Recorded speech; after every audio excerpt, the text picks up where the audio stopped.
Hi, I'm Dr. Nicole Vane.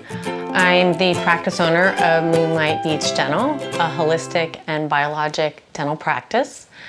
And one of the subjects I wanted to talk about today has really been on my mind recently. And it's how does someone rebuild their gut health after taking a round of antibiotics? Now, my family raised me to be very hippy-dippy or natural. So essentially, I can't remember the last time other than when I was hospitalized that I took antibiotics. And my mother called me and she had such a terrible swelling that was from a tooth infection that I had to put her on antibiotics. And this is the first time in 40 years she's been on antibiotics. And it was something that was definitely needed, but how does someone, the average person, go about supporting their gut health so that if they do have to take antibiotics, they're not destroying all the good bacteria in their gut? So briefly, there's really good bacteria that's harbored in our intestines. And bad bacteria actually comes from a lot of environmental factors. And most people don't realize that they have something called leaky gut. So essentially, the Western diet gives us so many factors that cause subtle gut inflammation that the cell lining junctions open up and all sorts of bad bacteria can come in. So a lot of people are needing antibiotics more frequently than they ever did before, decades ago. So now I have to take antibiotics more, and what's the downside? The only protection we have is the good bacteria that's in our gut. So one round of antibiotics can actually destroy the gut flora for 1 to 2 years, especially in children. So your sinus infection you want to knock out, you have an ear infection, a tooth infection, whatever reason that we need modern day antibiotics, we're completely decimating our gut health. So a lot of people are expecting almost to have stomach upset with antibiotics. It's not just that it upsets your stomach, that you can feel it. Some people don't feel anything. They're just like, hey, I feel better now that my ear isn't hurting. So there's important, easy things that you can do. Now, the first thing that I recommend is educate yourself. There's several great books out there. One of the books I highly recommend is Eat Dirt by Dr. Josh Axe. It's a really good approach to understanding how to incorporate soil-based organisms back into our diet. I mean, essentially the way we used to have it 50, 60 years ago when we grew our food on farms.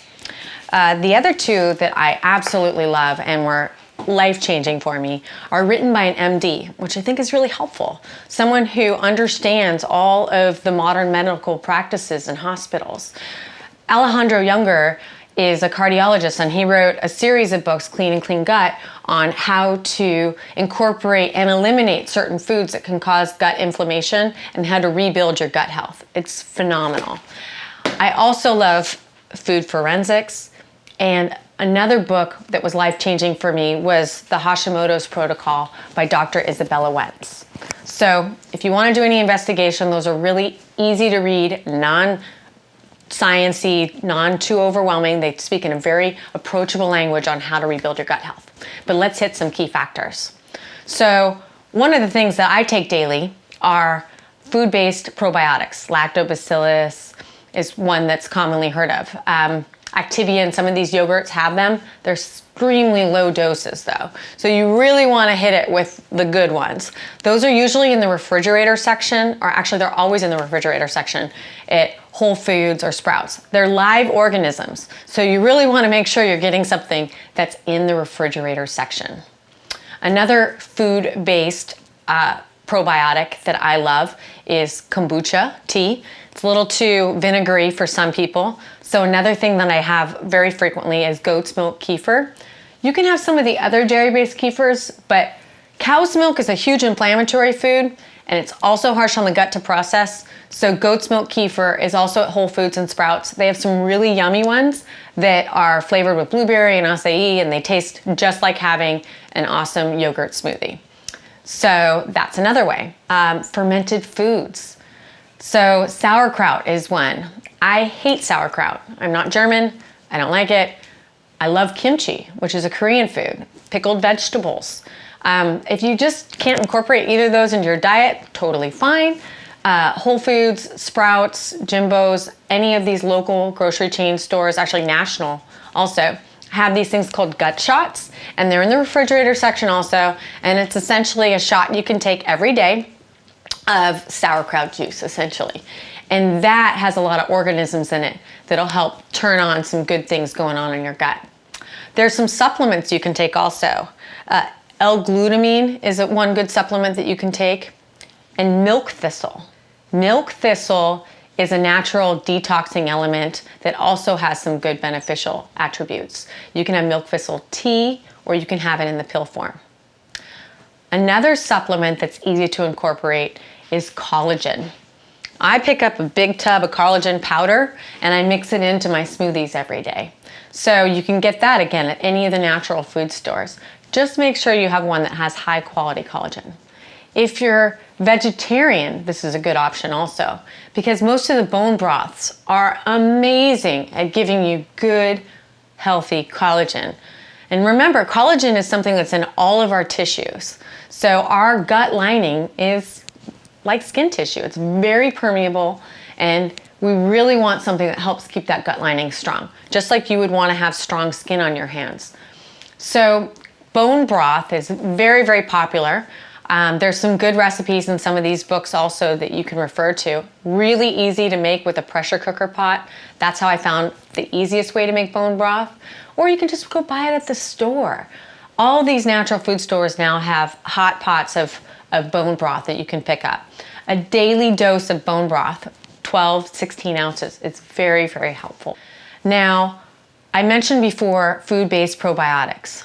Now, it's really important to overload your gut while you're taking the antibiotics during the process of taking it and a week after. So 3 to 5 times the dosed amount is what you want to take. You're not going to have this overload of this healthy bacteria taking over your body. Your body needs this, and it's also being killed off just as quickly as you're putting it in your body by the antibiotics. But even if you gain the littlest advantage by taking a lot of this, it's going to go a long way.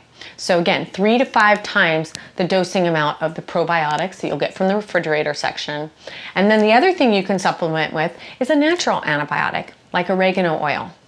And rosemary oil also has some benefits, but oregano oil is a natural antibiotic. They sell it in capsule form. You can get it online, Amazon, you can go to the natural food store, and you'll take that at 3 to 5 times the dose while you're taking the antibiotics and for a week after. There are some supplements we sell here that you can't get at the grocery store. One of them is colloidal silver. Colloidal silver has a lot of properties that people have read about online, and that's also something that's very easy to take that'll help essentially act as a natural antibiotic and will help rebuild your gut health. So that's a lot of information. Again, you can refer back to any of the books. You can refer back to this video. You can talk to me if you come in as a patient.